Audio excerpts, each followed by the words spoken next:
Assalamualaikum warahmatullahi wabarakatuh. Alhamdulillahirrahmanirrahim. Wassalatu wassalamu ala rasulillahil karim wa ala alihi wa sahbihi ajma'in, amma ba'd. Fa ya ibadallah, usi nafsi wa iyyakum bitaqwallahi faqad fazal muttaqun. Fala tamutunna illa wa antum muslimun. Faqala ta'ala ya ayyuhalladzina amanu taqullaha haqqa tuqatih wa la tamutunna illa wa antum muslimun.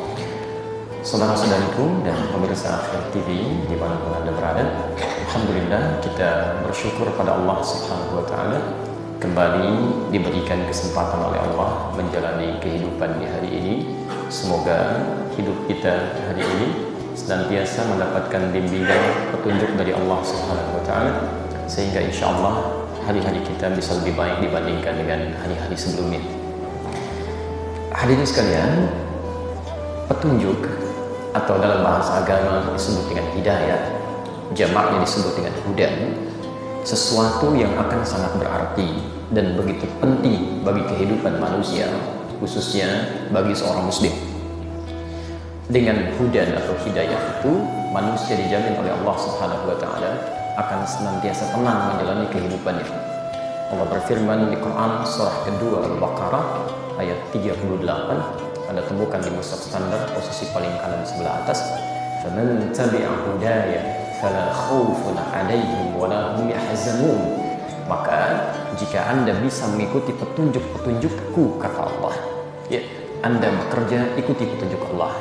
Anda beraktivitas di rumah tangga, ikuti petunjuk Allah. Anda bahkan makan, minum, segala aktivitas yang kita kerjakan, melihat, mendengar, berjalan, ikuti bagaimana Allah menunjuki kita, maka akan dijamin tenang kehidupannya. Fala khaufun, kami jamin orang itu tidak akan pernah merasa gelisah dalam hidupnya. Wala hum yahzanun, bahkan dia akan jauh dari kesedihan yang mungkin menteranya. Hidayah juga begitu penting bagi kita, karena Allah Subhanahu wa Ta'ala berjanji dalam Al-Quran bahwa orang-orang yang mendapati petunjuk-petunjuk Allah dalam kehidupannya, selain tenang hidupnya, juga dijamin akan bahagia dalam kehidupannya. Quran surah kedua Al-Baqarah ayat kelima itu, ulaika ala hudan min rabbihim wa ulaika humul muflihun. Ulaika ala hudan min rabbihim, mereka itulah orang-orang yang mendapatkan petunjuk dari Allah, hudan. Ketika mereka mendapatkan petunjuk, dijamin oleh Allah, wa ulaika humul muflihun, dan mereka itu pasti bahagia. Jadi kalau dalam hidup Anda mendapati kekurang bahagiaan dalam hidup, di rumah kurang bahagia, di kantor kurang bahagia, kehidupan sosial kurang bahagia, coba Anda cek, barangkali ada petunjuk Allah dalam kehidupan yang belum dihadirkan pada diri kita. Petunjuk, hidayah, hudan juga bisa menjadikan hidup kita lebih terarah. Ketika Anda mengikuti petunjuk ini, maka arah kehidupan Anda menjadi jelas. Ya, Masya Allah, Anda ingin hadir di masjid ini saja dengan acara kita malam ini, ta'lim kita insya Allah, Anda mencari bagaimana petunjuk sampai ke sini. Kalau pada hal yang singkat saja Anda membutuhkan petunjuk, maka bagaimana dengan kehidupan kita yang lebih kompleks? Quran surah ke-18 Al-Kahf ayat ke-17, posisi sebelah kanan di atas agak ke tengah sedikit. May yahdillahu fahuwal muhtad. Siapa yang diberikan petunjuk oleh Allah dalam hidupnya, maka muhtad, dia akan semakin terarah jalur hidupnya. Ya, mudah sampai ke tujuan. Jelas apa yang dapat dia raih. Tapi persoalannya, wa may yudlil falan tajid lahu waliyyan mursyida. Siapa yang kemudian tidak mengambil petunjuk ini, diungkapkan oleh Al-Quran, diistilahkan yudlil, dia tersesat. Hati-hati ya. Ada petunjuk misal dalam Quran, bagaimana cara kita melihat, memandang. Ya, saya pernah sampaikan dulu, orang Islam itu ketika dia beriman, kemudian dia ingin melihat dengan matanya, maka fungsi matanya ini kata Quran tidak sekedar melihat. Kalau cuma melihat, saya sering istilahkan kambing pun melihat, tapi mata kambing tidak dihisab, pandangan kita dihisab. Ya, hati-hati. Quran surah ke-17 ayat 36. Innas sam'a wal basara wal fuada kullu ulaika kana anhu mas'ula. Pendengaran itu, penglihatan itu punya kita, kan? Baik, bahkan fuad, pikiran kita satu saat akan ditanya oleh Allah Subhanahu wa Ta'ala. Karena itu orang-orang yang mendapatkan hidayah dalam pandangan dia, Quran surah ke-24 An-Nur ayat 30 untuk laki-laki, Ayat 31 untuk perempuan. Masya Allah, wa kullil mu'minina yaghuddu min absarihim. Katakan pada pria-pria beriman yang mendapatkan hidayah dengan imannya, dia hanya akan melihat yang baik-baik saja. Yang tidak baik menurut Allah, yaghuddu, dia akan palingkan. Di sini muncul istilah ghaddul basar, memalingkan pada yang tidak Allah sukai. Jadi mustahil orang yang pandangannya mendapat hidayah dengan imannya itu bisa melihat sesuatu yang tidak diridhai oleh Allah Subhanahu wa taala. Ya.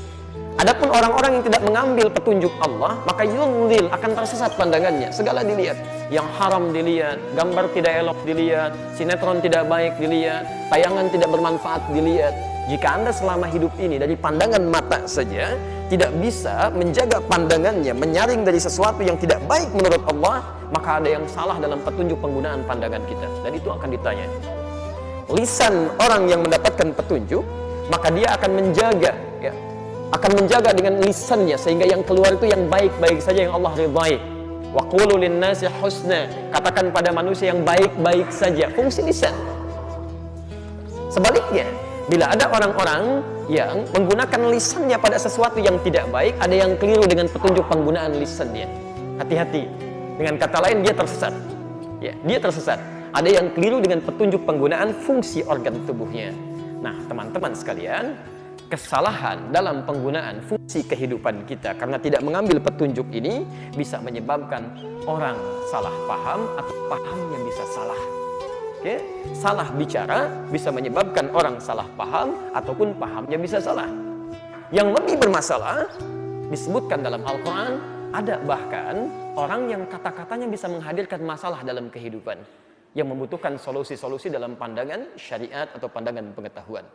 Dari sinilah kemudian kita buka dengan Quran surah ke-2 Al-Baqarah ayat 204 sampai dengan ayat 207-nya. Posisi paling kiri sebelah atas sampai dengan ke tengah sedikit ke bawah. Perhatikan kalimatnya. Ya. Ada perintah kata-kata harus baik, tapi ada orang-orang yang menggunakan kata-katanya, Masya Allah, tidak pada jalur kebenaran. Bahkan nanti mengambil sebagian ayat-ayat Quran atau nama Allah untuk membenarkan statement yang dimaksudkan. Ya. Wa minan nasi may yu'jibuka qawluhu fil hayatid dunya wa yushhidullaha ala ma fi qalbihi wa huwa aladdul khisam. Ada ayat ini? Baik. Wa minan nasi, dan di antara sementara orang, tidak semuanya. Minnya litab'id, ya, menunjuk pada sebagian. Man yu'jibuka qawluhu fil hayatid dunya. Ada orang yang ketika dia berbicara tentang urusan dunianya, itu Masya Allah, kalimatnya begitu memikat. Kata-katanya begitu cantik, retorikanya sangat menarik gitu ya. Sampai Anda bisa terpukau seakan-akan benar itu. Wa yushhidullaha ala ma fi qalbihi. Kemudian dia bahkan menghadirkan nama Allah dalam hatinya. Dia ambil sebagian ayat Quran, dia tafsirkan sendiri, dia rasakan itu yang paling benar menurut dirinya. Wa huwa aladdul khisam, ketahuilah ada di antara mereka justru menurut Allah Subhanahu wa taala disampaikan pada kita, itulah musuh yang paling nyata. Bicara dengan lisannya, mengambil ayat-ayat Allah, dipelesetkan sesuai dengan keinginannya, kata Quran, itu adalah musuh yang paling nyata. Yang paling menarik dalam lompatan ayat setelahnya, ketika diingatkan, wa idza qila lahu taqillaha, ketika diingatkan pendapat Anda barangkali kurang tepat, merujuklah kepada pandangan yang benar. Akhadhatul izzatu bil itsmi.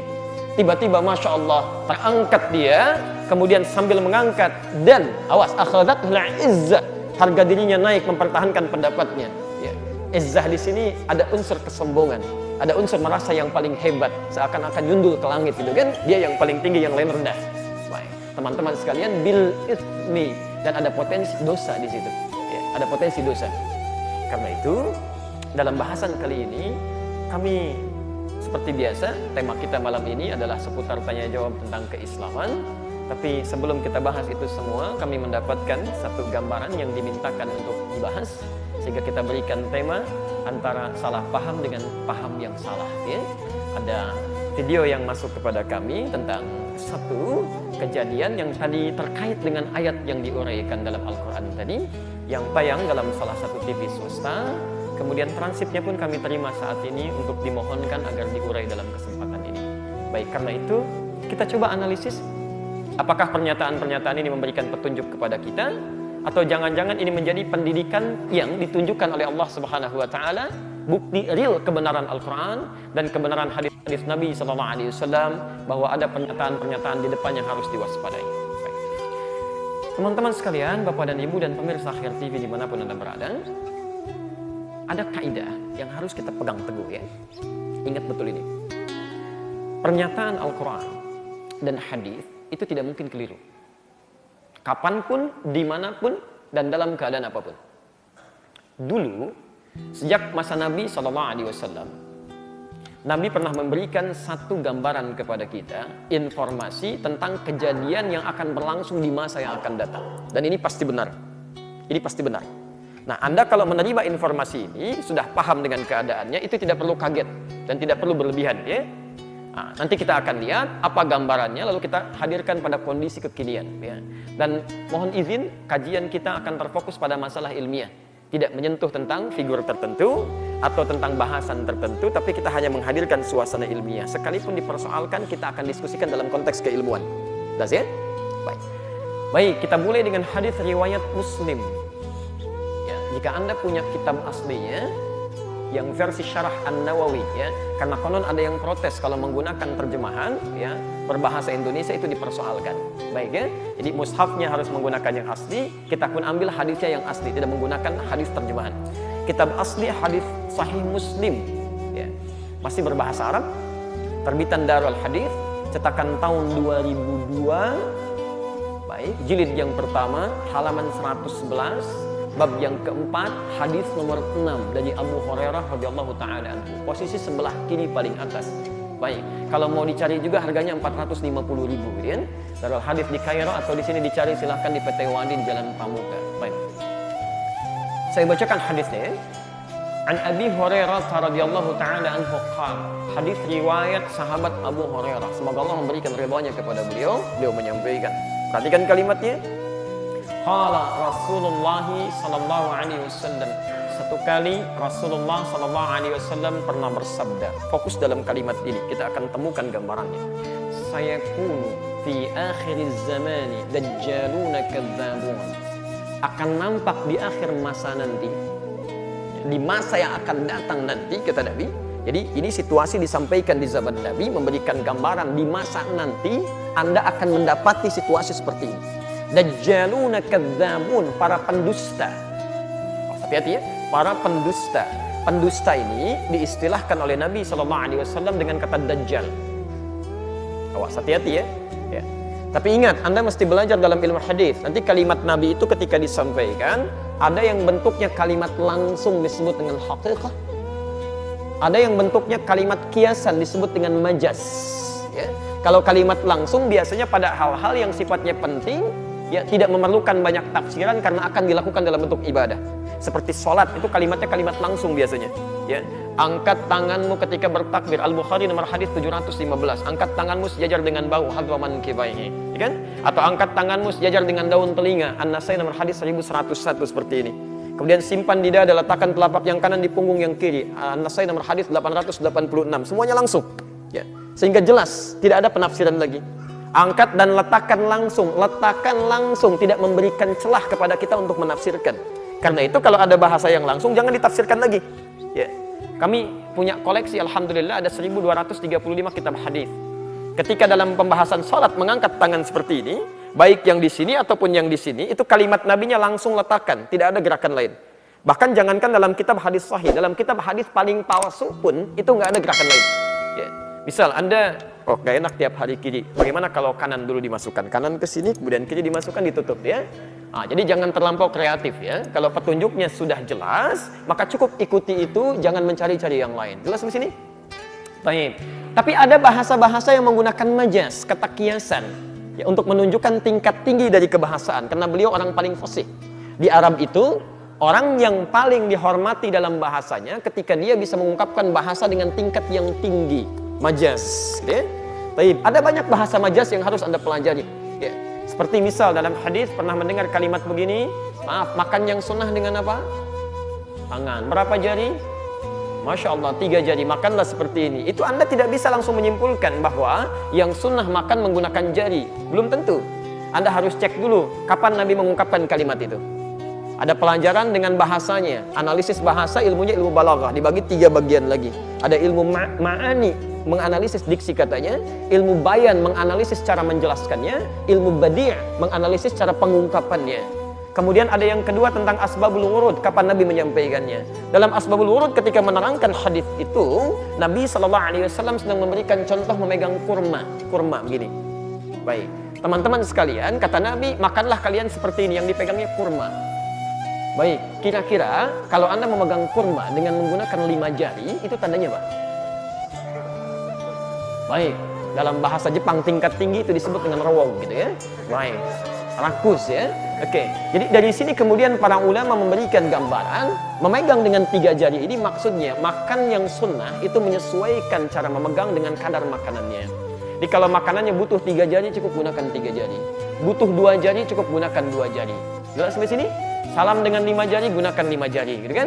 Baik, Anda ingin makan dengan sayuran, nggak bisa menggunakan jari, gunakan sendok. Jelas ya? Makan sayur pakai jari yang sunnah, bukan, itu Anda yang keliru tafsir. Baik, dajjalun disebut dengan dajjal, itu bukan dajjal yang sesungguhnya, tapi bahasa kiasan. Baik, kalau dajjal itu kira-kira pintar atau bodoh? Pernah lihat? Oh belum, baik ya. Tapi kita pernah dengar informasinya, dia banyak menipu gitu kan. Oke, kalau dia tidak pintar, dia tidak jenius, bagaimana bisa menipu banyak orang? Ya. Awas yang sekarang yang banyak menipu itu dengan macam-macam yang kemarin telah kita bahas itu masih biasa. Dajjal itu nunjuk ke langit, hujan turun. Ya. Yang tadinya kemudian subur, kering, jadi kering, itu Dajjal, itu banyak orang tertipu gitu kan. Jadi ingin ditunjukkan sifat Dajjal di sini dengan sifat kepintaran. Seakan-akan Nabi ingin mengatakan akan muncul di masa nanti orang-orang pintar, tapi pendusta. Hati-hati ya. Kalau orang bodoh berdusta kepada Anda, itu gampang, Anda tinggalkan. Belum bicara aja Anda udah paham.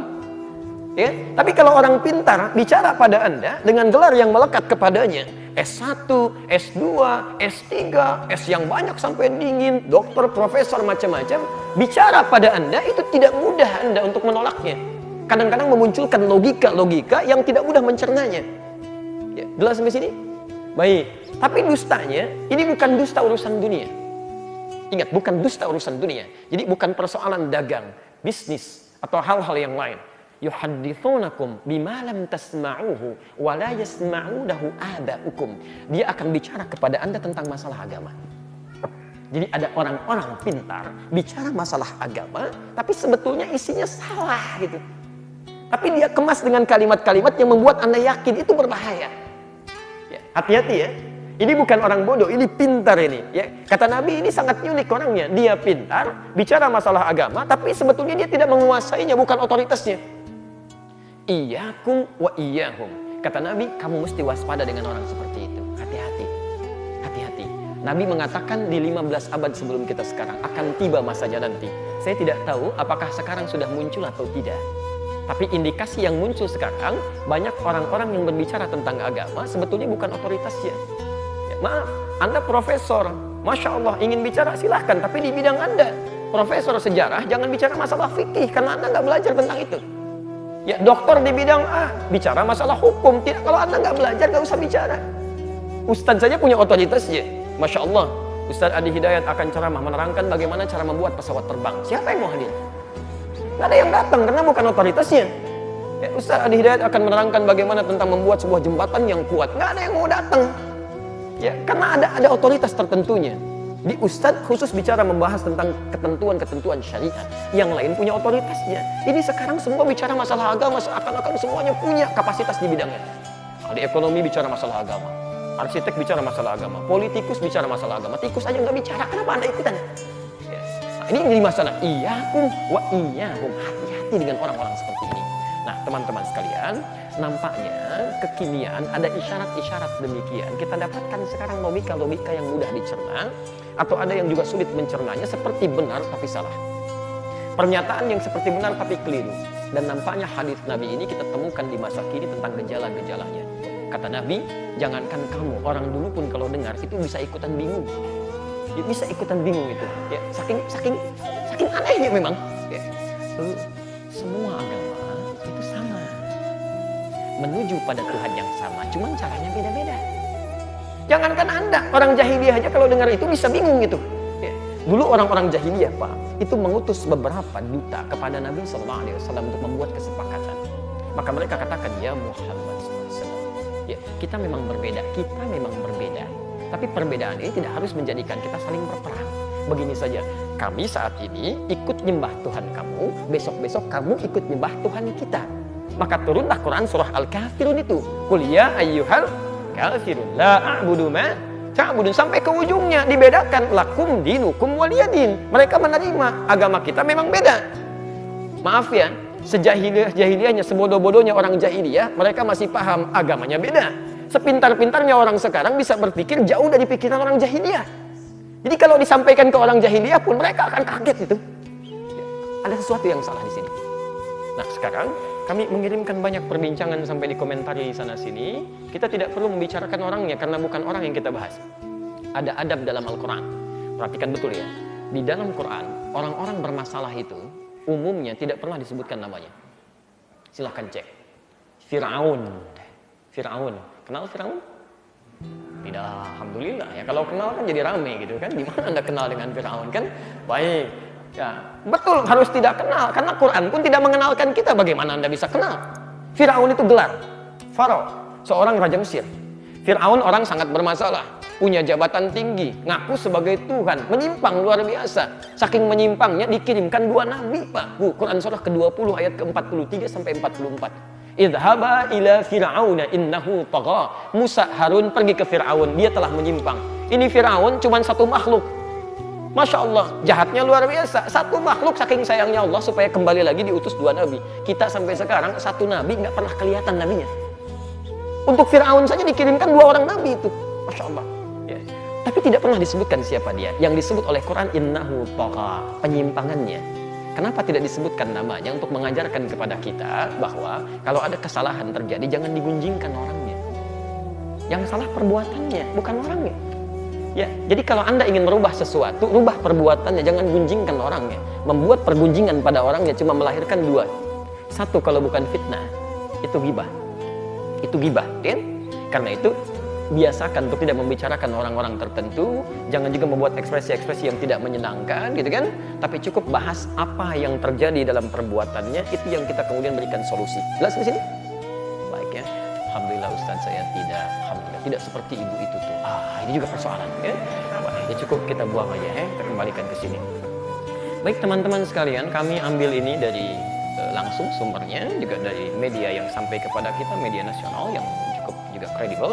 Ya, ini transkrip yang kami terima dari salah satu acara yang nampak kemarin yang cukup hangat sekarang dalam bahasannya, kan? Di salah satu stasiun televisi swasta. Ya.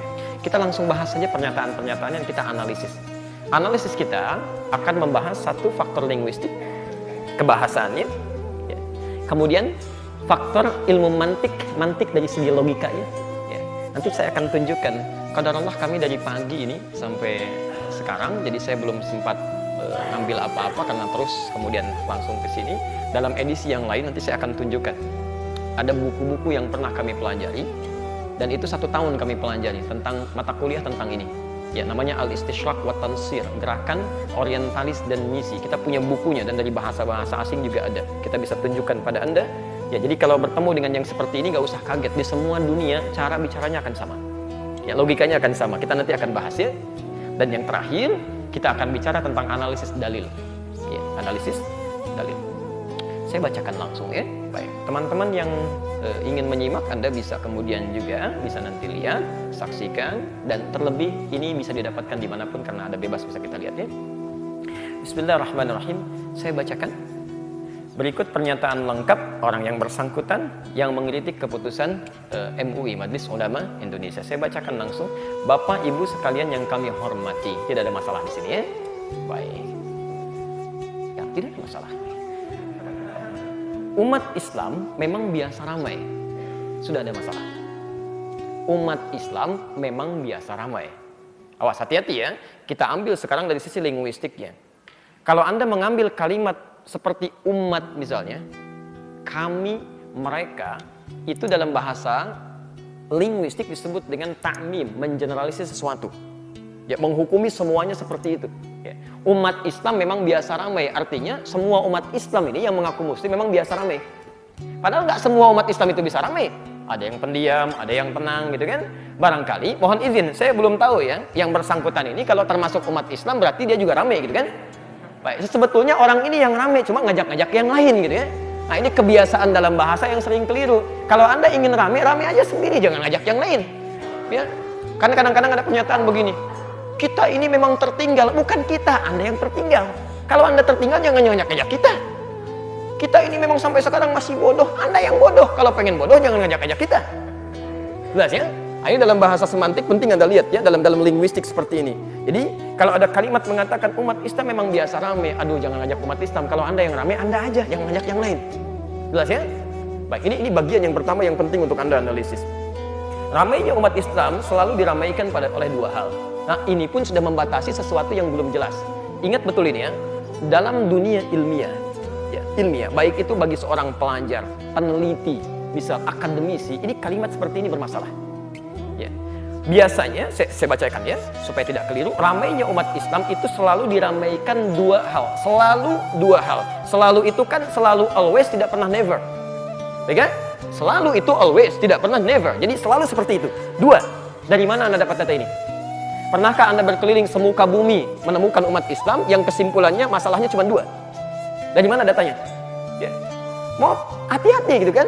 Anda keliling Indonesia saja belum tentu. Dari Sabang sampai Merauke, setiap pelosoknya data tuh. Dari berapa ada umat Islam. Dicatat di situ, dilihat gitu kan. Itu baru Indonesia.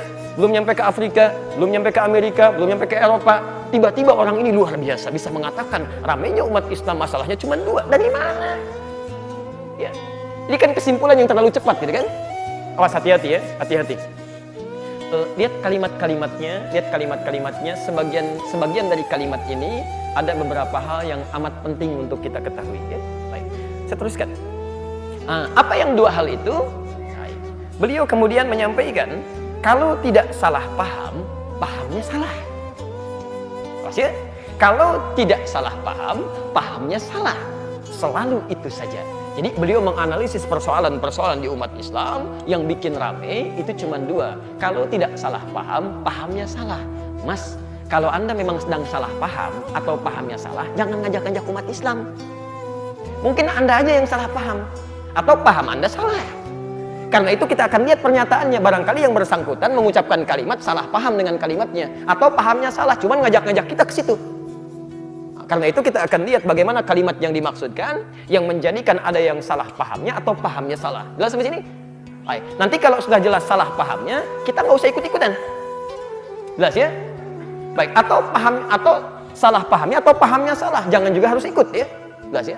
Dan tidak harus handphone juga bunyi gitu. Ini punya siapa ini ya? Baik. Kita kembalikan ya. Baik. Saya bacakan. Bismillahirrahmanirrahim. Saya ingin menegaskan di sini. Ya, dalam acara yang dimaksudkan, Masya Allah. Ingat, saya ingin menegaskan, berarti kalimat ini diungkapkan dengan penuh ketegasan. Kuat. Tidak ada orang yang menegaskan sesuatu kecuali penuh keyakinan, penuh kepercayaan dirian. Apalagi biasanya kalimat tegas itu ekspresinya akan berbeda dengan kalimat yang biasa-biasa saja. Ada tegas kalau diikuti dengan ketakwaan, tegas itu akan positif sifatnya. Maka melahirkan aura-aura yang sifatnya memberikan ketundukan. Pemimpin yang tegas begitu datang, belum bicara aja orang sudah begini. Tapi kalau tegasnya berakar dari nafsu, maka aura-aura yang muncul itu biasanya memunculkan sifat-sifat negatif yang kadang-kadang menyebalkan. Ya, aura tegas muncul ke mata jadi melotot, gitu kan? Baik, masuk ke mulut jadi tiba-tiba kasar, mulut berapi-api gitu kan? Masya Allah, tukang sate kehilangan apinya, dibawa kemana? Ke mulut gitu ya. Nah ini jadi masalah. Baik, kita kembalikan dulu ya. Tadi kita sampai pada bahasan saya ingin menegaskan ya. Baik, dari sisi bahasa linguistik, telah kita tadi simak sedikit bahwa kalimat tegas itu melukiskan sesuatu yang ingin disampaikan dengan penekanan yang tinggi. Sesuatu yang ingin ditegaskan dengan penekanan yang tinggi berarti minimal akan membawa nuansa-nuansa emosi yang hadir dalam bentuk ekspresi. Jika nuansa yang hadir ini adalah sifat takwa, kemudian ini merambat ke dalam organ-organ tubuh kita, maka yang akan keluar adalah aura kebaikan. Ada misalnya orang yang ingin menegaskan sesuatu tapi pada kebenaran, maka yang keluar akan aura-aura kebaikan. Anda siap mendengarkan, kemudian wajah kadang tertunduk, siap menyimak dan responnya positif. Ya, misal kita ambil di Quran saja ya, karena kita sudah patok dengan dalil syariat. Quran surah ke-27 misalnya, An-Naml, ayat 38 sampai ayat 40 itu. Kita mulai di ayat ke-38-nya. Ada seorang nabi dan rasul, pembesar luar biasa, raja. Ya, Nabi Sulaiman namanya. Nabi, rasul, raja luar biasa. Maaf, rakyatnya bukan sembarang rakyat, tapi ada jin. Kalangan jin tingkat paling tinggi, ifrit pun jadi bawahannya. Ada manusia dari kalangan yang paling soleh sampai yang biasa. Binatang dari yang paling galak, yang paling buas, sampai semut yang paling kecil jadi bawahannya. Baik, satu kali Nabi Sulaiman ingin menegaskan satu perintah dengan kalimat yang sangat tegas. Quran surah ke-27 ayat 38. Ya ayyuhal mala, hei para pembesar. Nah, ini yang dituju dengan kalimatnya para pembesar. Jadi tidak mungkin kalimat disampaikan oleh pemimpin kepada para pembesar. Artinya yang punya pemikiran, yang punya kepemimpinan, yang punya kekuasaan, itu yang disentuh. Tidak mungkin Anda bicara pada pembesar dengan kalimat yang lembut. Hei para pembesar, mustahil. Pasti Anda keluarkan ya satu kalimat dengan aura yang membawa kekaguman, gitu kan? Ya ayyuhal mala, hei para pembesar, ayyukum ya'tini bi arsyiha qabla ayyatuni muslimin. Siapa yang bisa memindahkan arsy-nya Balqis itu ke sini sebelum mereka datang tunduk patuh kepada saya? Jelas ya? Nah, itu auranya muncul semua. Ketika muncul pun responnya baik-baik. Ya, jin yang paling kasar, jin yang paling luar biasa, jin yang paling sulit diatur namanya ifrit. Ifrit gitu ya. Baik, konon kemarin sama ada yang sudah tidak perlu kita bahas lagi ya. Tapi kemarin katanya ada yang sempat manggil ifrit gitu kan, sampai lari kena gas air mata. Itu kan persoalan juga ya. Ifrit mustahil kena gas air mata bisa lari itu. Itu jin yang paling hebat. Qala ifritum minal jinni, gitu kan? Ifrit komentar tapi dengan respect. Kenapa? Karena yang disampaikan ketegasan dengan aura positif. Ya, orang soleh dari kalangan manusia menyampaikan dengan respect. Karena ketika disampaikan dengan aura yang positif, masya Allah. Jadi ada penghormatan di situ. Berbeda ketika kalimat ketegasannya didasari yang keluar bukan jiwa takwa tapi nafsu. Nah, kalau sudah nafsu yang keluar, maka berlaku hukum Quran surah ke-12 ayat 53. Kita ambil dulu ya. Baik, posisi paling kiri sebelah atas. Wa ma ubarri'u nafsi. Kita tidak bisa menjadikan jiwa kita menjadi suci. Tapi Anda mesti ingat, innan nafsa la ammaratun bisu. Dalam jiwa kita ada nafsu. Nafsu itu cenderung mengarahkan kepada keburukan. Lihat kalimatnya, la ammaratun bisu, memerintahkan sehingga muncul keburukan. Kalau disebutkan su itu artinya sudah mulai menjadi sikap atau gestur yang sudah mulai keluar dari anggota tubuh. Ya. Transfer sinyalnya atau transfer dari nafsu sampai muncul kepada gestur itu disebut dengan fujur, pancaran-pancarannya. Ya. Jadi kalau pancaran kebaikan disebut dengan fajar atau infajar, kalau pancaran keburukan disebut fujur. Oke, Quran surah kedua Al-Baqarah ayat ke-60, posisi paling kanan, di atas sedikit ke tengah. Ya. Umatnya Nabi Musa alaihi salam meminta kepada Nabi Musa supaya ditunjukkan oleh Allah ada air. Mintakan air. Wa idzistasqa Musa liqaumihi faqulna drib bi'asakal hajar. Ya, ketika mereka berkata, "Ya Musa, tolong mintakan kepada Rabbmu, kepada Allah supaya Allah mengirimkan kamu air." Ya. Faqulna drib bi'asakal hajar. Kami firmankan kepada Musa, "Musa, gunakan tongkatmu yang kayu itu. Karena engkau seorang nabi, kami berikan mukjizat. Tongkat kayu pukulkan ke batu." Kuat mana kayu dengan batu? Kuat batu. Harusnya kalau tongkat biasa, kayu dipukulkan ke batu yang hancur kayunya. Karena Musa seorang nabi diberikan kekuatan di tongkatnya. Pukulkan kayu ke batu, fanfajarat fajar. Maka memancar dari situ isnata asyar. Ya. Fanfajarat minhu isnata asyrata aina. Keluar 12 mata air. Ya, itu positif. Baik. Salat pertama disebut dengan fajar. Salat fajar. Kenapa disebut salat fajar? Karena ketika ada panggilan dalam salat fajar, Allahu Akbar, terpancar dalam iman kita untuk meresponnya. Bangun kita. Respon itu, maka disebut dengan fajar. Tongkat Musa dipukulkan ke batu, kayu mukul batu, keluar 12 mata air. Tongkat Anda, karena Anda bukan nabi, bukan mukjizat, tongkat emas Anda pukulkan ke batu, keluar 12 air mata. Bisa berbeda gitu kan? Nah, sekarang kalau pancarannya jelek, itu dirubah jadi fujur. Oke, nafsu memancarkan aura-aura negatif, fujur. Quran surah 91. Quran surah 91 Asy-Syams ayat 7 sampai dengan ayat 10-nya. Ya. Wa nafsi wa ma sawwaha, demi jiwa yang telah kami sempurnakan penciptaannya. Di dalamnya fa'alhamaha fujuraha wa taqwaha. Tadi lawan dari takwa, aura-aura positif itu fujur, pancaran kejelekan. Maka kalau emosi sudah muncul dalam jiwa dikuasai oleh nafsu fujur, dia akan masuk ke mata. Kalau sudah keluar dalam bentuk pandangan, misal sambil berkata melotot, ya, misal gitu kan. Nah, itu disebut dengan su. Pancarannya disebut fujur, masuk ke mata, su. Buruk, su itu sesuatu yang buruk. Anda lebih enak lihat siapa? Yang wajahnya tenang atau yang melotot? Nah, makanya disebut buruk, karena ketika Anda lihat, Anda nggak suka gitu. Itu su namanya. Ya. Masuk ke mulut, ke lisan, tiba-tiba lisan jadi teriak-teriak. Padahal Anda bicara kecil pun kedengaran. Jaraknya cuma begini, kenapa mesti teriak-teriak gitu kan? Tadi berapi-api kan, seperti yang tadi pernah kami sampaikan. Nah, ini jadi persoalan di sini. Masuk ke tangan, tangan jadi gemeteran gitu kan? Padahal dinginnya enggak juga, AC biasa-biasa aja gitu kan? Nah, ini jadi persoalan di sini. Nah, sekarang cek saja, ketika yang bersangkutan menegaskan kalimat ini, saya ingin menegaskan. Coba lihat gesturnya. Ya, kalau matanya biasa-biasa, wajahnya teduh, berarti kalimat yang disampaikan itu positif. Karena ada jiwa kebaikan di situ. Tapi kalau gesturnya kemudian muncul dengan rona yang tidak baik, kesannya tidak menyenangkan, su di situ, berarti yang bersangkutan mengungkapkan kalimat itu dengan nafsunya. Ingat, setiap kalimat yang berasal dari nafsu, isinya tidak akan baik.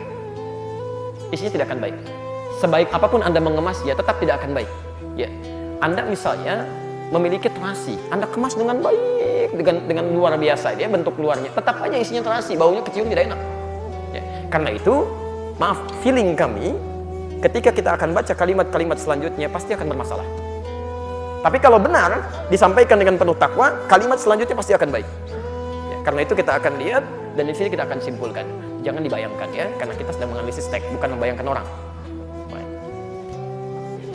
Baik, kita teruskan ya. Saya ingin menegaskan di sini di tempat beliau kemudian berdiskusi, yang namanya teks apapun itu bebas tafsir, bebas makna.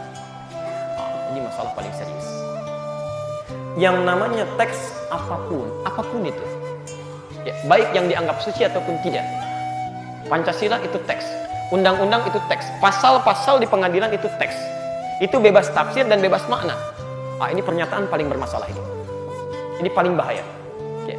Jadi secara bahasa bermasalah, linguistik bermasalah, secara semantik pun dari bahasa bermasalah, secara mantik juga bermasalah. Dan jelas akan bertentangan dengan dalil manapun. Kita tidak perlu menggunakan ayat. Ya, terlalu berlebihan kalau untuk mengomentari yang seperti ini menggunakan ayat.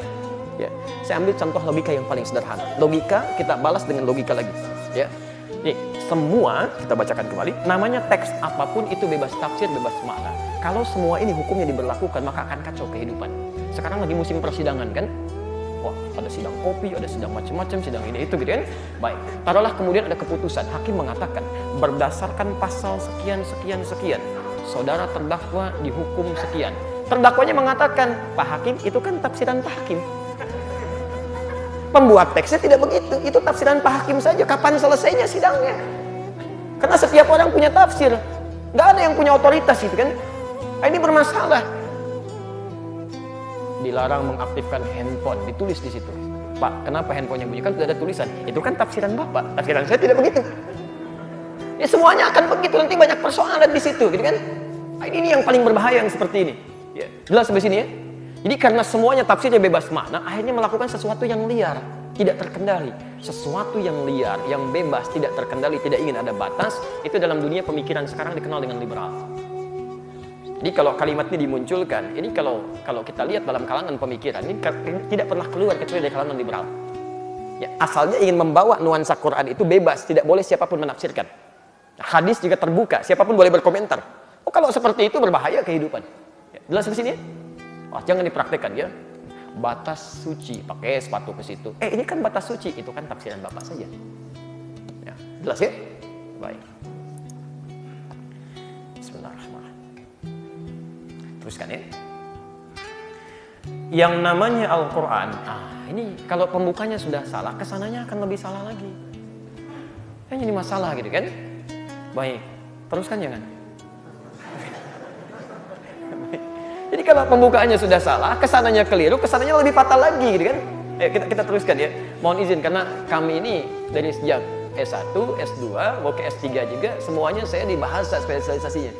Ya, saya belajar Quran, belajar tafsirnya juga, belajar hadis dan sebagainya, tapi formal saya di bahasa. Jadi kalau kita menganalisis apalagi bahasa Arab itu jangankan pada kalimatnya, harokatnya, fathah, kasrah, dhammah itu dibahas semua. Kalau Anda mempelajari lebih dalam lagi, itu setiap kalimat pasti ada itu, ada maknanya. Ya. Nah sekarang ini banyak masalah di sini nih. Ya. Yang namanya Al-Quran, yang paling sah untuk menafsirkan, yang paling tahu Al-Quran adalah Allah Subhanahu Wa Taala dan Rasul.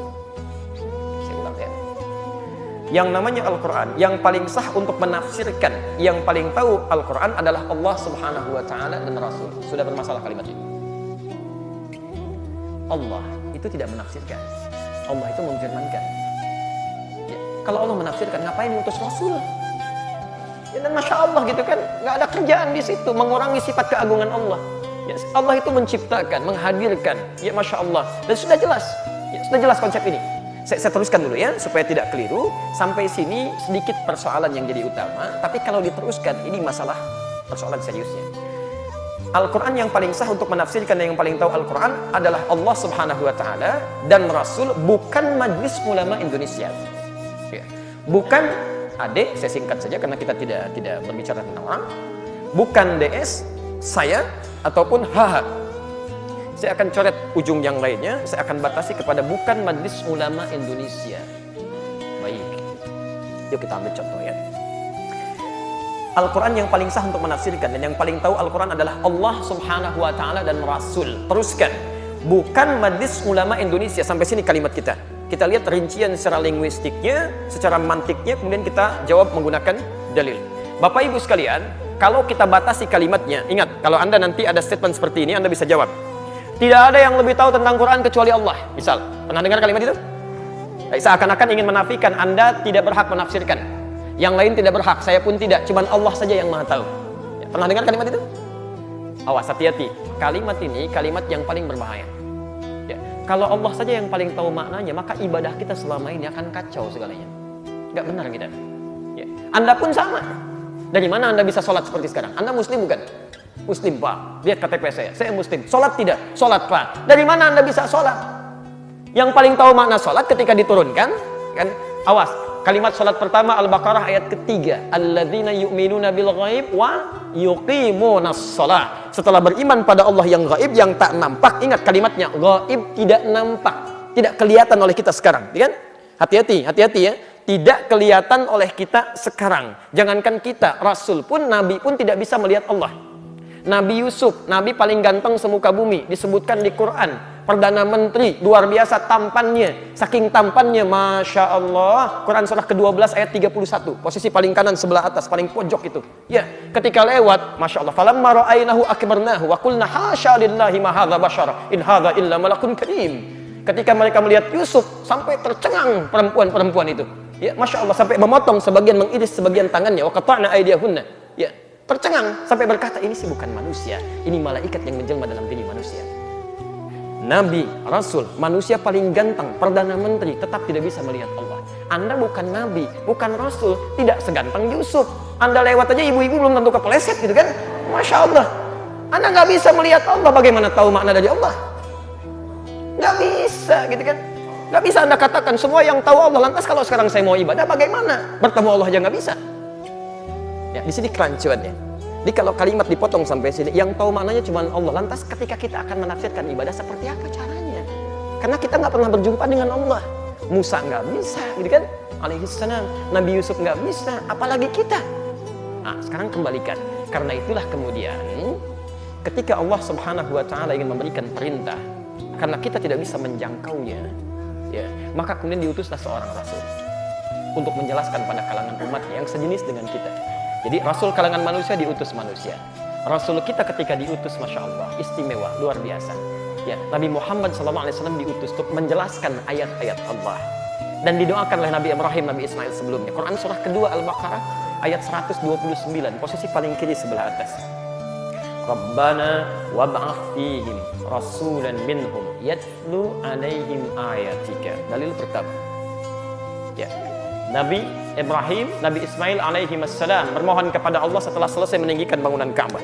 Ya Allah, mohon nanti utus seorang rasul yang terlahir di sekitaran Ka'bah. Ya. Coba perhatikan, rasul mana yang pernah lahir di sekitaran Ka'bah? Tidak ada kecuali Nabi Muhammad SAW. Jelas di sini? Baik. Apa fungsinya beliau ini? Yatlu alaihim ayatika, menyampaikan, membacakan, menerangkan tentang firman-firman-Mu ya Allah yang Engkau turunkan kepadanya. Jadi ketika Allah ingin mengajarkan kepada kita, akan diutus seorang Rasul untuk menerangkan kepada kita, karena kita tidak bisa melihat Allah langsung. Jelas sampai sini?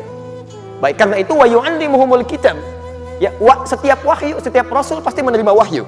Ya, wahyu Nabi Muhammad SAW disebut dengan Quran. Begitu turun ayat, misal Al-Baqarah 43, wa aqimus shalah, turun ayat, dirikan salat, maka Nabi harus menyampaikannya.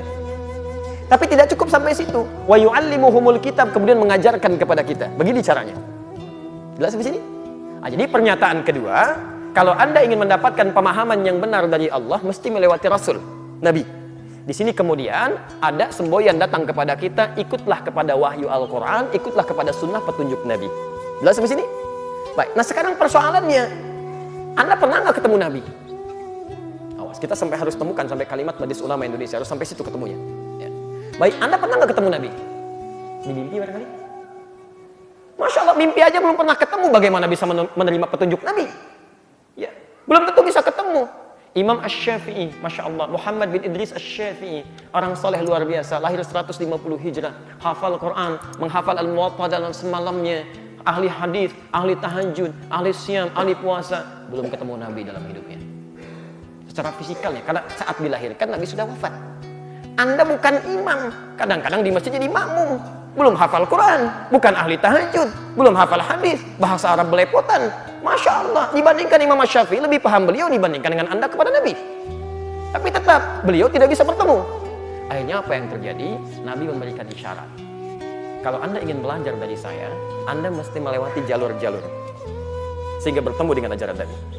Maka beliau bersabda, Ibnu Majah, nomor hadis 233. Awas hati-hati sampai ketemu kalimatnya ya. Ibnu Majah, Sunan Ibnu Majah nomor hadis 233. Saya langsung percepat saja. Innal ulama warathatul anbiya. Innal ulama, kata Nabi, warathatul anbiya. Sungguh para ulama itulah yang mewarisi ajaran para nabi. Nah, jadi saat kita sekarang ingin belajar ketentuan dari Nabi tentang ibadah, tentang akhlak, tentang muamalah, karena kita nggak pernah bertemu dengan Nabinya, mesti cari jalan. Orang ini kan berkata, tidak ada Al-Quran yang paling sah untuk menafsirkan, yang paling tahu Al-Quran hanya Allah dan Rasul, ya kan? Baik, sekarang Anda nggak pernah bertemu dengan Allah, tidak bertemu dengan Rasul, bagaimana bisa tahu itu? Ya, kalau kita tidak tahu, bagaimana kita ibadah? Makanya kata Nabi, Anda bisa temukan itu semua petunjuknya melalui jalur para ulama. Innal ulama'a warathatul anbiya. Sungguh para ulama itu adalah pewaris keilmuan para nabi.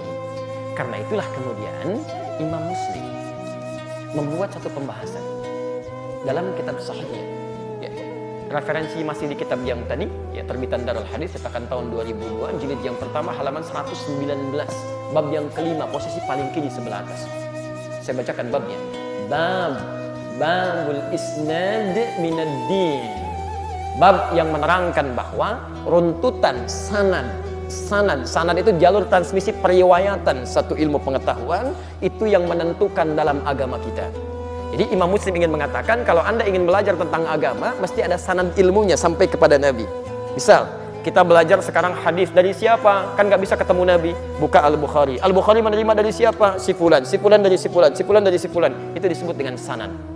Kalau Anda ingin belajar dari Nabi SAW, ikuti sanad ini sampai nyambung ke kita. Jelas sampai sini? Nah, Anda salah belajarnya dari orang yang tidak tersambung kepada Nabi, maka akan salah juga dalam ibadahnya. Anda mau belajar tentang sholat dari orang yang tidak pernah nyambung pelajarannya kepada Nabi, maka sholat kita bisa salah. Jelas sampai sini? Orang-orang yang ada dalam jalur sanad ini, itulah yang disebut oleh Nabi dengan ulama. Jamak dari kata alim. Pelan-pelan. Ulama itu banyak orang, bukan satu orang. Masya Allah, ustadz seorang ulama, salah. Ustadz seorang alim. Bapak-bapak itu ulama. Jadi kalau sudah berkumpul banyak, menjadi apa? Ulama. Kalau sendirian, alim. Masya Allah. Kalau tidak ada, kosong. Ya? Kosong. Baik. Makanya kita tuliskan dulu. Kita tulis dulu ya. Baik. Baik. Kalau sendirian disebut apa? Alim.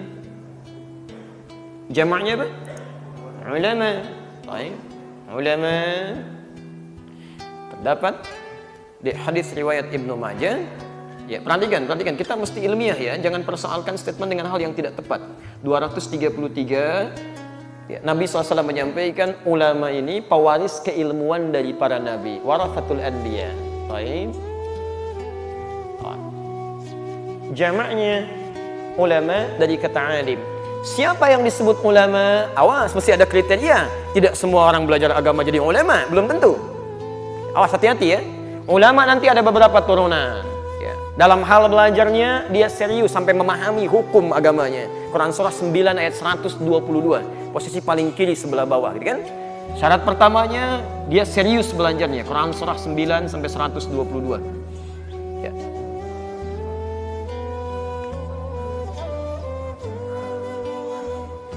Alim. Alim itu sighah mubalaghah, bentuk superlatif. Allah disebut alim, manusia alim. Jelas ya? Baik, saya tuliskan dulu ya. Baik. Alim jamaknya ulama. Jelas di sini? Baik. Alim jamaknya apa? Ulama. Saya teruskan sebentar, nanti kita kembalikan ke konteks ini ya. Apa syarat menjadi seorang alim? Ya. Pelan-pelan. Satu, punya keseriusan dalam belajar. Bukan cuma tahu transfer informasi, tidak. Ya. Bahasa Qur'annya fikih. وَمَا كَانَ الْمُؤْمِنُونَ لِيَنْفِرُوا كَافَّةً فَلَوْلَا نَفَرَ مِنْ كُلِّ فِرْقَةٍ مِنْهُمْ طَائِفَةٌ لِيَتَفَقَّهُوا فِي الدِّينِ. Mesti fikih. Tidak semestinya semua orang sibuk berjuang. Mesti ada segelintir orang yang belajar tentang agamanya. Kalimatnya menggunakan fikih. Fikih itu paham. Ya. Jadi orang ini belajar sampai paham. Mengerti. Paham dalil, paham praktek, paham segalanya. Itu syarat yang pertama, tapi belum selesai. Ya. Jadi kalau ada orang-orang yang ingin paham tentang agama, maaf Bu ya, Pak ya, saya kasih logika sederhana begini. Untuk memberikan jembatan yang paling mudah dipahami. Bapak Ibu sekalian, misal di Garut ada dodol, di Sumedang ada tahu. Kalau Bapak Ibu ingin belajar cara membuat dodol yang baik, yang enak rasanya, perginya kemana? Ke Garut. Baik. Kalau ada orang ingin memasak atau belajar tentang dodol, pergi ke Sumedang, kira-kira nyambung tidak? Tidak, jaka sambung aja tidak akan ke situ, gitu kan? Baik. Kalau Anda ingin tahu Sumedang, pergi ke Sumedang. Kalau Anda ingin belajar tentang dodol, pergi ke Garut. Jangan salah. Maka ulama ini, alim ini, ketika dia akan belajar serius tentang agamanya, maka dia akan mencari sumber-sumber keagamaan yang benar. Ya. Nabi pernah tinggal di Madinah, pergi ke Madinah. Masya Allah, belajar di seputaran itu. Ada sahabat yang pernah mengajarkan ke Mesir, dia datang ke Mesir, belajar di situ. Ada yang ke Tripoli, ada yang ke Maghrib, Maraka, ada yang ke macam-macam. Diburu sumbernya. Bukan pergi ke tempat yang tidak ada unsur keislamannya. Masa belajar ke agama, tiba-tiba datangnya ke Kanada. Belajar agama tiba-tiba ke Leiden, belajar agama tiba-tiba ke Amerika. Bagaimana Anda bisa belajar sholat dari orang yang tidak pernah sholat? Nggak nyambung. Sekarang kan ada orang-orang bicara masalah agama, trennya ingin dianggap sebagai seorang alim, seorang yang punya ilmu, tapi dia salah belajar. Itu bukan ulama. Ingat betul kata-kata saya ini ya, itu bukan ulama. Jadi kalau orang belajar tentang keislamannya jauh ke tempat yang bukan sumber Islamnya, pulang-pulang pasti akan beda jauh itu. Beda jauh. Ya, jelas sampai sini? Ya, jadi ini syarat yang pertama. Syarat yang kedua, pintar saja tidak cukup. Pintar saja tidak cukup. Tapi mesti ada ketawaduan, ketundukan. Ini yang paling utama. Catat betul ini ya. Quran surah ke-35, Fatir. Dari ayat 28 sampai ayat 29-nya, posisi paling kanan sebelah bawah. Ya. Saya agak cepat sekali langsung ke ujungnya saja. Innama yakhshallaha min ibadihil ulama. Innama yakhshallaha min ibadihil ulama. Lihat, perhatikan ayatnya. Innama menggunakan adatul hasri, batasan. Saya ajarkan ilmu sebentar ya. Kalau di Quran ada kalimat dibuka dengan kata innama, berarti hukumnya dibatasi. Hanya itu saja, yang lain tidak. Quran surah 9 ayat ke-60 At-Taubah. Penerima zakat berapa?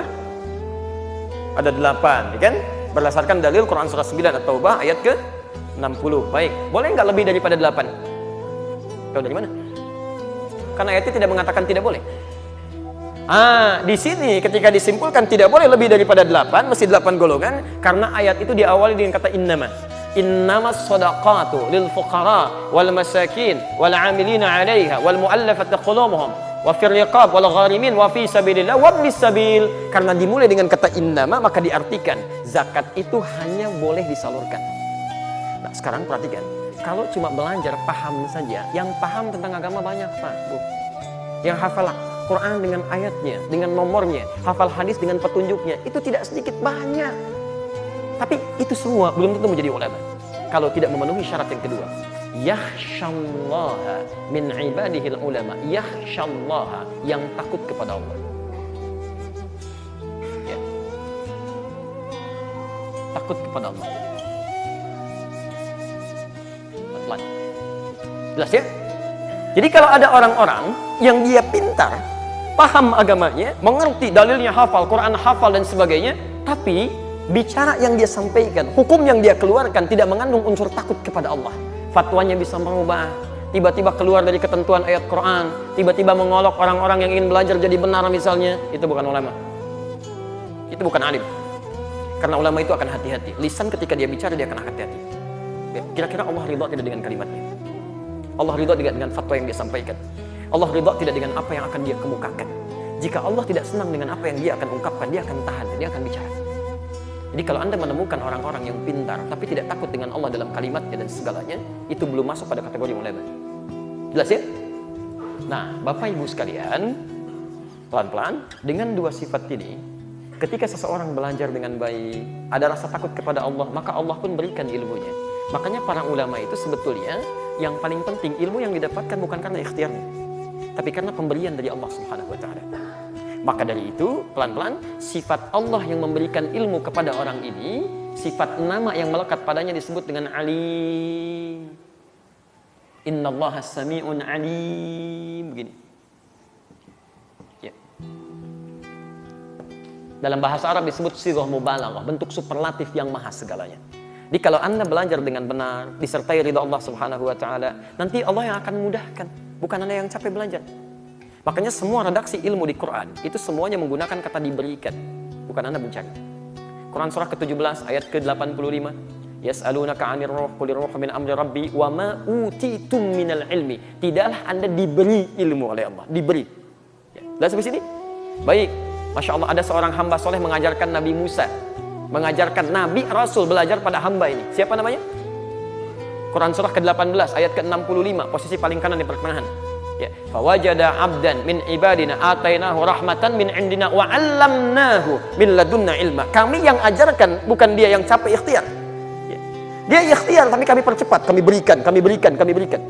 Anda menghafal Quran, Anda lakukan karena Allah, itu akan beda dengan yang menghafal Quran karena ingin menjadi hafid. Akan lain. Anda lakukan karena Allah, Allah akan berikan cepat. Ya. Tapi kalau Anda ingin sekedar jadi hafid, nah, itu akan terhambat itu dan mengurangi nilai sedikit keikhlasan untuk keliru. Seorang nenek pernah bertanya kepada saya, Ustaz, tolong tunjukkan pada saya bagaimana caranya cucu saya bisa menjadi hafid Quran. Saya katakan gampang dulu, namai saja dia dengan hafid Quran. Kasih nama hafid Quran, selesai. Jadi kalau Anda ingin menjadi hafid, Allahu Akbar, lakukan karena Allah, terserah Allah. Quran surah ke-75 ayat 16 sampai 18, posisi paling kanan sebelah bawah. Ya, lihat kalimatnya. La tuharrik bihi lisanaka lita'jala bihi.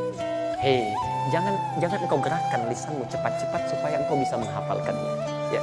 Ini diantara keinginan para penghafal Quran, pengen cepat hafal. Dalikal kitabul la raiba fihi hudal lil muttaqin, cepat ingin dihafalkan sehingga kadang-kadang salah dalam mengucapkan, makhraj bisa keliru kan? Lihat ayat selanjutnya. Inna alaina jam'ahu wa qur'ana. Kami yang kumpulkan Quran, kami yang akan tanamkan dalam jiwamu. Karena itu ada orang yang hafal Quran 2 tahun, 3 tahun, 4 tahun, tiba-tiba yang ini 2 bulan, 20 hari bisa hafal Quran. Jelas ya? Karena itu sifat Allah yang memberikan ilmu disebut dengan alim. Ada pertanyaan tadi? Yang diberikannya disebut dengan alim. Jamaknya disebut dengan ulama. Kalau orang-orang ini berkumpul di satu tempat, maka perkumpulannya selalu akan mengangkat kebaikan-kebaikan pada kita. Jadi kalau Anda belajar pada ulama, itu Masya Allah, akan lain takmu. Tidak akan banyak canda yang tidak serius. Tidak ada kalimat-kalimat yang tidak ada isinya. Semuanya akan bermanfaat. Dan manfaat pertama, ketika mereka berkumpul akan terangkat keimanan Anda. Sesuatu yang mengangkat dari tempat yang rendah ke tempat yang tinggi, kata kerjanya disebut dengan jalasa. Tempatnya disebut dengan majlis. Saya ulang ya. Saya ulang. Anda terangkat dari tempat yang rendah ke tempat yang tinggi, kata kerjanya disebut dengan jalasa. Jalasa itu asalnya bukan duduk. Jalasa itu berpindah dari posisi rendah ke posisi tinggi. Kalau perpindahan saya dari posisi tinggi ke posisi rendah, saya sedang berdiri begini. Saya mau pindah ke posisi rendah, saya mau duduk. Itu bahasa Arabnya qa'ada. Kata bendanya qu'ud. Karena itu orang yang tidak bisa berdiri sholat, maka diminta untuk duduk. Tidak menggunakan jalasa, tapi qa'ada. Ya. Qiyaman wa qu'udan. Quran surah keempat ayat 103. Fa idza qadaitumus sholata fadhkurullaha qiyaman wa qu'udan. Bukan julusan. Tapi kalau Anda ingin pindah dari bawah, naik ke atas sini, terangkat Anda, itu jalasa. Tempatnya disebut dengan majlis. Jamaknya disebut dengan majalis. Quran surah ke-58 ayat ke-11, posisi paling kanan sebelah bawah.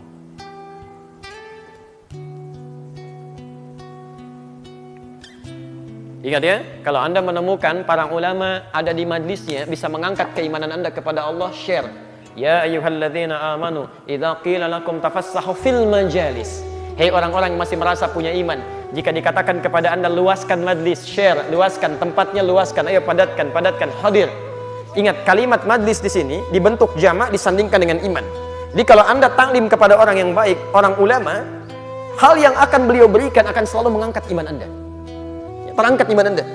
Jadi kalau Anda belajar agama pada orang-orang tidak mengangkat iman Anda, tidak lebih dekat dengan Allah, itu ada yang salah. Jelas ya? Nah, majlis ini kalau digabungkan dengan ulama, berarti ulama-ulama ini kumpul di satu tempat. Nah, di Indonesia kalau digabungkan dengan tempatnya, maka berubah namanya menjadi Majlis Ulama Indonesia. Jelas di sini? Nah, sekarang kembalikan. Tidak ada yang lebih tahu tentang Quran kecuali Allah benar.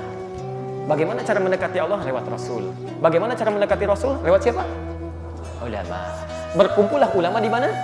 Di majlis. Kita di Indonesia, di mana kumpulnya para ulama? Majlis Ulama Indonesia. Yang kumpul banyak orang. Anda sendirian, alim juga bukan, dekat dengan Nabi juga bukan, tahu hadis juga tidak, hafal Quran juga tidak, bahasa Arab belepotan. Bagaimana Anda bisa mengatakan saya lebih tahu dibanding dengan yang lainnya? Atau Anda mengatakan tidak ada yang lebih tahu, saya juga tidak tahu. Lantas yang tahu siapa? Kalau saya mau belajar kepada siapa? Karena menurut Anda majlis ulama nggak tahu, ini nggak tahu, itu nggak tahu, saya pun nggak tahu. Kalau Anda nggak tahu, kenapa Anda komentar? Dan aneh juga mengundang orang yang tidak tahu. Ada acara, ngundang orang-orang yang nggak tahu, disuruh bicara, kan aneh namanya. Jelas ya? Awas, hati-hati, itu amat aneh itu. Ya, si amat aja nggak aneh.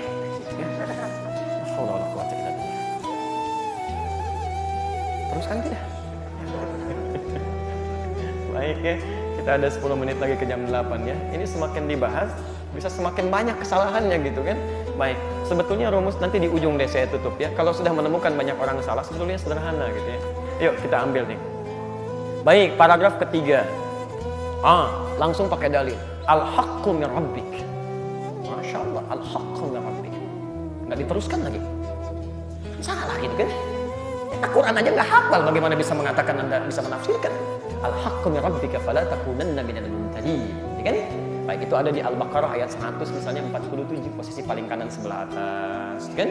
Ada lagi di Al-Baqarah 149 sebelah kanan tetap paling bawahnya juga. Ada kalimat al-haqqu min rabbika fala takunanna minal mumtarin wa likulli wijhatin huwa muwalliha. Baik, teman-teman sekalian, orang ini mengatakan yang paling tahu tentang Quran dan isinya tetapnya cuma Allah. Tapi orang ini membawa dalil al-haqqu min rabbik. Ya, kalau Anda katakan yang paling tahu Allah dan Rasul, kenapa Anda berdalil? Anda nggak tahu di situ. Kan bermasalah gitu kan? Pasti setiap kalimat setelahnya pasti masalah itu. Kebenaran itu datangnya dari Allah Subhanahu wa taala. Itu adalah ilmu tafsir, bukan itu adalah ayat Quran. Orang ini berkata, al-haqqu min rabbik, kebenaran itu datangnya dari Allah Subhanahu wa taala. Titik, itu adalah ilmu tafsir, bukan Pak, itu ayat Quran. Al-haqqu min rabbik itu kalimat Quran, bukan ilmu tafsir. Ilmu itu adalah, awas, analisis pada gejala-gejala tertentu yang menghadirkan satu kesimpulan sementara disebut dengan hipotesa, mengeluarkan sebuah penelitian-penelitian berupa teori, dikumpulkan jadi satu bidang, setelah selesai semuanya jadilah sebuah ilmu. Baik. Dalam tahapan biologis melewati empat tahapan utama. Tidak bisa ujuk-ujuk jadi ilmu, tidak. Ada analisis dulu, ada research dulu, ada segalanya. Setelah teorinya muncul, baru menjadi nazariyah namanya. Teoritis yang menjadi aspek keilmuan. Jelas ya? Anda melihat misalnya, oh ini para ulama mendapatkan pengajaran dari Nabi. Begini cara Nabi mengajarkan, dirumuskan, dikeluarkan. Imam Asy-Syafi'i mengeluarkan kaidah fikih, ya kaidah usul fikih, dikenal dengan nama kitabnya Ar-Risalah. Dikumpulkan dari kaidah-kaidah ini dianalisis dulu menjadi ilmu. Maka muncul ilmu istilah ilmu usul fikih. Tafsiran Quran dikumpulkan, analisisnya dilihat, jadi ilmu tafsir namanya di sini. Orang ini sangat unik mengatakan al-haqqu min rabbik itu adalah ilmu tafsir, bukan itu ayat Quran. Jelas ya? Kata Anda, semuanya bebas tafsir, bebas makna. Kenapa Anda menyebut ilmu tafsir? Kalau semua sudah bebas, gak perlu pada ada ilmu lagi. Kalau semua sudah bebas, gak perlu pada ilmu. Ngapain belajar capek-capek? Anda juga ngapain belajar tinggi-tinggi? Sampai ke UI, sampai ke dokter, sampai ke luar negeri gitu kan? Ujung-ujungnya pulang ke Indonesia semua bebas tafsir. Ngapain belajar jauh-jauh? Jelas ya? Baik, Masya Allah.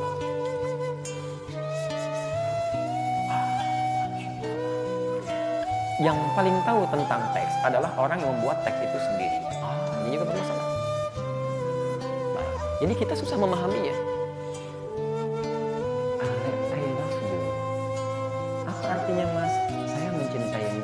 Bukan itu. Yang paling tahu tentang tafsir I love you orang Inggris. Mas bukan orang Inggris. Halo, good morning. Selamat pagi. Apa artinya Mas?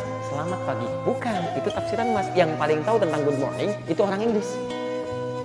Wah, jadi kacau nanti kehidupan itu. Jadi Anda nggak bisa komunikasi itu. Ya, jadi karena semuanya serba penafsiran, semua serba bebas gitu kan. Jadi yang sastra Inggris nggak laku, yang sastra Arab nggak laku, sastra Indonesia nggak laku, tidak ada kamus besar bahasa Indonesia. Kenapa? Karena bebas tafsir. Jelas sampai sini? Wah, pokoknya ujung-ujungnya jadi pada bingung lah gitu ya. Sampai subuh juga, Masya Allah ini jadi persoalan serius karena semua yang dimulai dari nafsu itu ujung-ujungnya jadi persoalan. Jadi persoalan, jadi bertakwalah kepada Allah Subhanahu Wa Taala. Ini nggak usah panjang-panjang kita bahas ya, kita akhiri di paragraf terakhir ini saja. Baik, dalam ilmu sastra, Mas F senior saya di satu universitas, gitu kan, ada namanya proses kreatif yang paling tahu makna puisinya. TI ya TI sendiri, bukan kita menerjemahkan seakan-akan. Baik, Bapak Ibu sekalian. Jadi ini diantara sesuatu yang tidak tepat. Ya. Bahkan ini ada sesuatu yang menurut saya tidak sopan ya. Kalimat selanjutnya tidak sopan. Karena itu, kiai-kiai saya, guru-guru saya, ulama saya dulu ketika memaknai Al-Quran, saya ngaji. Katanya semua ilmu itu yang paling tahu Allah dan Rasul, tapi Anda ngaji juga. Ya, ulama-ulama, tadi Anda katakan Majelis Ulama Indonesia itu tidak tahu tentang Quran. Sekarang Anda menyebut kiai-kiai saya, guru-guru saya, ulama saya. Anda pun ngaji pada ulama. Ini aneh ini orang ini. Satu sisi menafikan majelis ulama itu kan kumpulan para ulama. Ya, dia ngaji katanya ulama saya. Kalau ulama kan bentuknya jama' atau tunggal. Jama' kan? Dia sendiri mengatakan yang paling tahu tentang Quran Allah dan Rasul. Majelis ulama nggak pada tahu. Kok orang ini belajarnya ngaji sama ulama juga? Artinya ada inkonsistensi dalam pemikirannya. Ini sedang bingung biasanya. Jadi kalau sudah semakin tinggi alirannya semakin kencang konslet. Ya, biasanya demikian. Ya, agak-agak lain biasanya. Baik ya.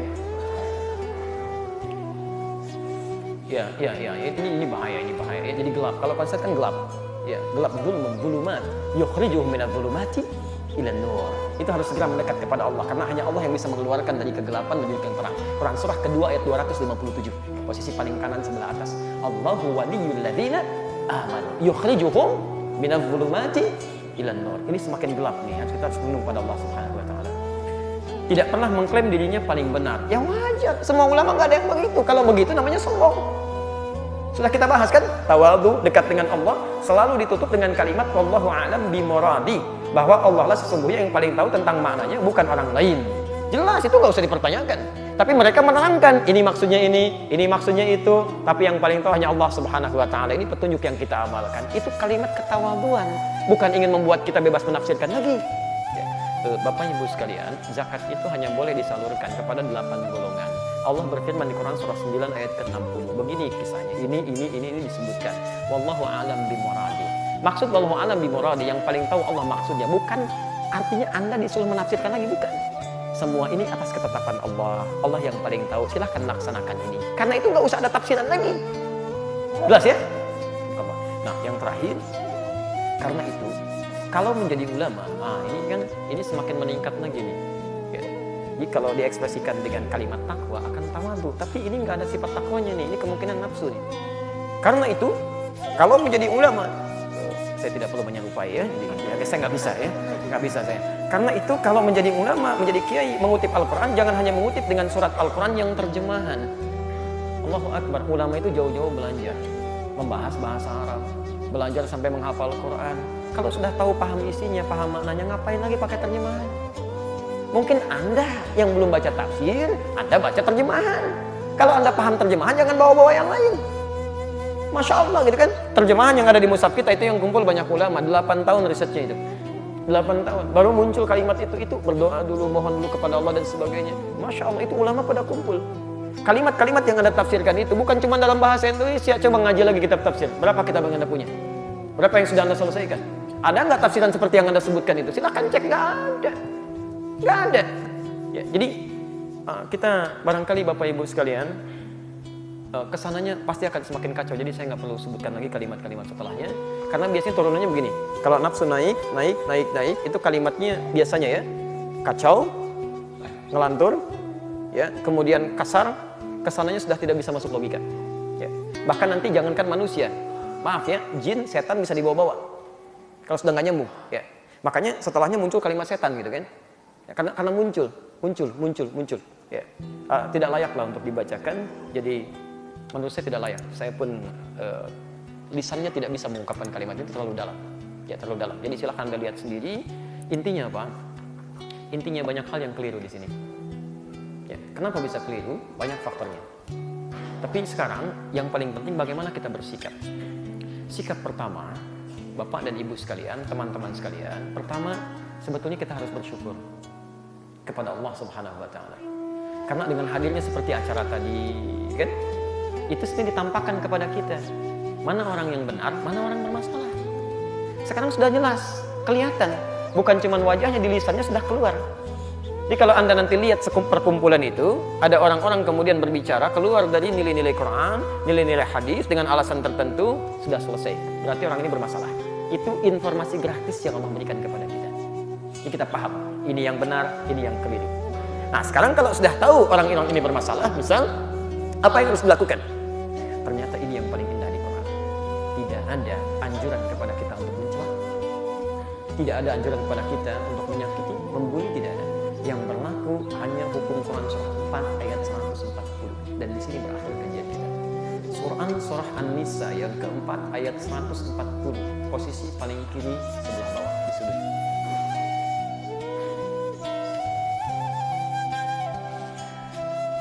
Wa qad nazzala 'alaikum fil kitab. Dan telah tetap ketentuan Allah dalam Al-Quran.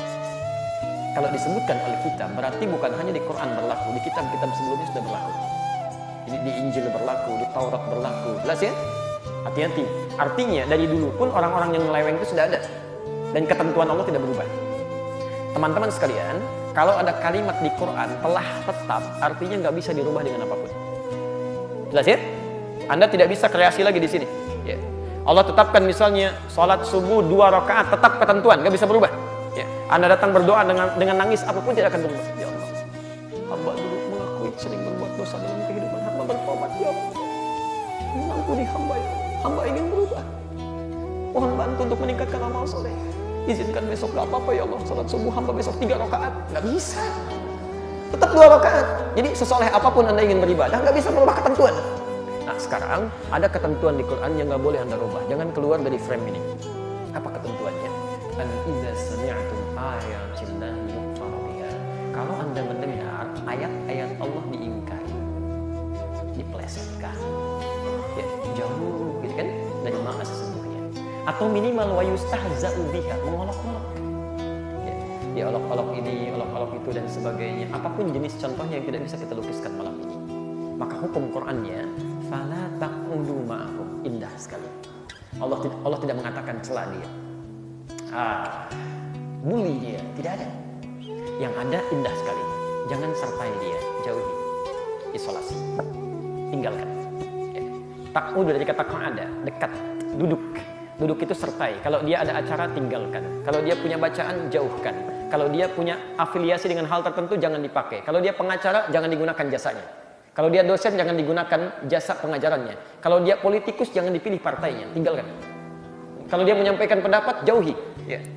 Apa manfaat dari sini? Bukan untuk mengecilkan orang itu. Indah sekali. Kata Quran, hatta yakhudhu fi haditsin ghairi. Ini cara supaya dia sadar. Dengan diisolasi oleh orang, dia sadar saya menyimpang. Saya harus kembali. Sampai dia tobat lagi, sampai mengerti bahwa dia keliru. Kalau dia sudah bertobat, maka maafkan. Rangkul kembali. Jelas di sini?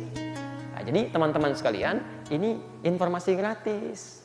Lihat orang-orangnya itu. Kalau orang-orang itu bermasalah, cukup sudah tinggalkan dia. Jangan ikuti seminarnya, jangan baca bukunya. Isolasi aja. 200 juta umat Islam di Indonesia kompak meninggalkan semua itu. Mikir sendiri. Ya, partainya tinggalkan, jasanya jangan pakai macam-macam, pendapatnya jauhi. Nanti ujung-ujungnya ditinggalin juga, dia berpikir saya salah nih. Ketika tertekan baru, gitu kan? Ya, tertekankan baru muncul. Nah, tapi kalau Anda semakin respon atau mungkin direspon dengan cara yang tidak baik, dibully dan sebagainya, innakum idzam mithluhum. Lama-lama kamu seperti itu juga. Ya. Lama-lama seperti itu juga. Tolong jangan buang-buang waktu dengan mencela ya. Energi kita terlalu tinggi untuk mencela orang lain. Maaf, sesuatu yang sudah jelas salahnya itu jangan dicela, sama aja bohong. Ya. Maaf, sesuatu yang sudah jelas kotornya jangan banyak dikomentari karena sudah kotor. Buang-buang energi Anda yang mahal untuk mengomentari yang jelas salahnya. Ayam diciptakan oleh Allah dengan nafsu, jadi nggak ada kecenderungan takwa. Kalau ayam berbuat salah jangan dikomentari, emang sudah fitrahnya salah. Ibu sedang nyapu, Bu, dipel bersih lantainya, ayam ke situ buang kotoran, dasar ayam, ya emang begitu. Ibu nggak bilang dasar pun bawaannya begitu, jadi buang-buang energi dengan berkomentar begitu.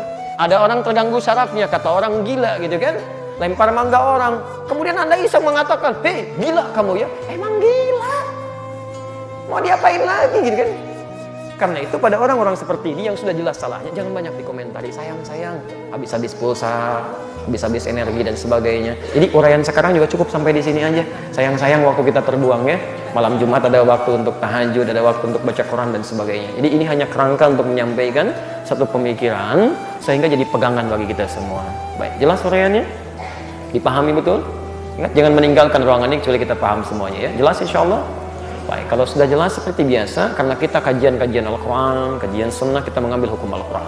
Al-Ma'idah, surah kelima ayat 100 sampai 101 itu. Ya ayyuhalladzina amanu, hei orang-orang yang masih merasa punya iman. Iman Anda dipertaruhkan di sini. Hei orang-orang yang masih merasa punya iman. La tas'alu an asya'a in tubdalakum tasukkum. Kalau uraian sudah jelas disampaikan, maka jangan banyak dipertanyakan lagi. Khawatir pertanyaan-pertanyaan itu akan menjadikan yang jelas menjadi semakin tidak jelas nantinya. Baik, jelas uraiannya? Alhamdulillah. Ada pertanyaan? Tidak ya? Baik teman-teman sekalian dan pemirsa Khir TV, Madani TV, Surau TV, dimanapun Anda berada.